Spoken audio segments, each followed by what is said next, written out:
আসসালামু আলাইকুম প্রিয় দর্শক। আমাদের মতো ৮-১০ জনের মতো স্বাভাবিক নয় এই বানুর জীবন।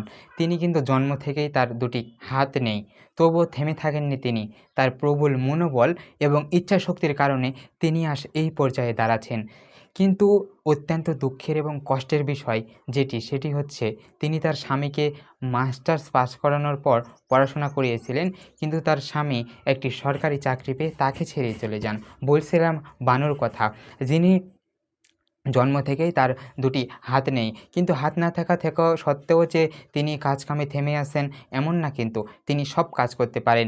তার রয়েছে একটি দর্জি কাজ করেন তিনি। দর্জি সেলাই মেশিনের কাজও করে থাকেন। তার পা দিয়েই কিন্তু তিনি সেলাই মেশিনের কাজ করেন। পুঁতির কাজ করে সুন্দর, সুন্দর নকশা তৈরি করেন। যেটা আমরা কিন্তু হাত দিয়েও করতে পারি না অনেকে। সেই কাজগুলোও তিনি কিন্তু করে থাকেন।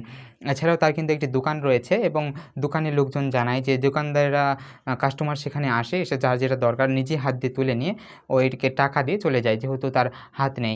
এভাবেই কষ্ট করেছিলেন। ২০১৩ সালে এই বানু নীলফামারীর বাসিন্দা খুরশেদের সঙ্গে বিয়ে হয়। তারা দুইজনে একই গ্রামের বাসিন্দা ছিলেন।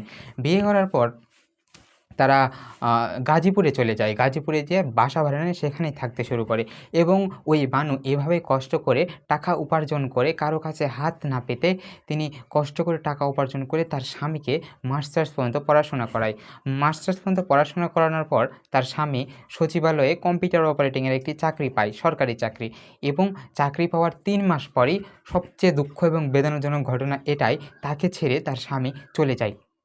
এটা খুব অন্যায় হয়েছে। যেখানে আজকাল প্রতিবন্ধী মানুষেরা সা নিজে ইনকাম করা তো দূরের কথা, হয়তো ১০০ জনের মধ্যে ১০ জন এরকম নিজে ইনকাম করে, দেখবেন ৯০ জনই প্রতিবন্ধীরা ভিক্ষা করে বেড়ায়, মানুষের কাছে সাহায্যের হাত পেতে বেড়ায়।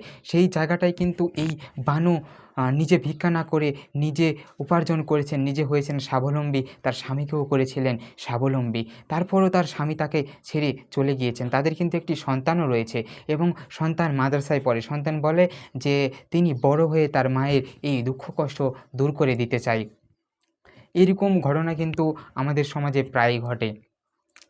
আপনারা সবাই এরকম প্রতারণা থেকে দূরে থাকবেন। ভিডিওটি শেয়ার করে দিবেন। প্রিয় দর্শক, ভিডিওটি শেয়ার করে দিবেন। এই বানু কিন্তু অনেক কষ্ট করে নিজে চালায় এবং সর্বশেষ আপডেট এবং সর্বশেষ তথ্য অনুযায়ী তিনি হচ্ছে এই দীর্ঘ অবসানের পর তিনি অনেক দিন বসেছিলেন। বসে থাকার পর তার স্বামীর বিরুদ্ধে কিন্তু একটি মামলা করে। দেখা যাক মামলায় কী রায় হয় বা মামলায় কী হয়। ভিডিওটি শেয়ার করে দিবেন প্রিয় দর্শক এবং ভিডিওটি লাইক করবেন, কমেন্ট করবেন এবং অন্যকে দেখার সুযোগ করে দিবেন। আমাদের চ্যানেলটি সাবস্ক্রাইব করে সঙ্গেই থাকবেন। এরকম নতুন ও সত্য চাঞ্চল্যকর তথ্য নিয়ে আমরা আপনাদের সঙ্গে প্রতিনিয়তই উপস্থিত হব। আজকে এই পর্যন্তই। দেখা হচ্ছে নতুন কোনো ভিডিওতে, নতুন কোনো চাঞ্চল্যকর তথ্য নিয়ে। ততক্ষণ পর্যন্ত সবাই ভালো এবং সুস্থ থাকবেন।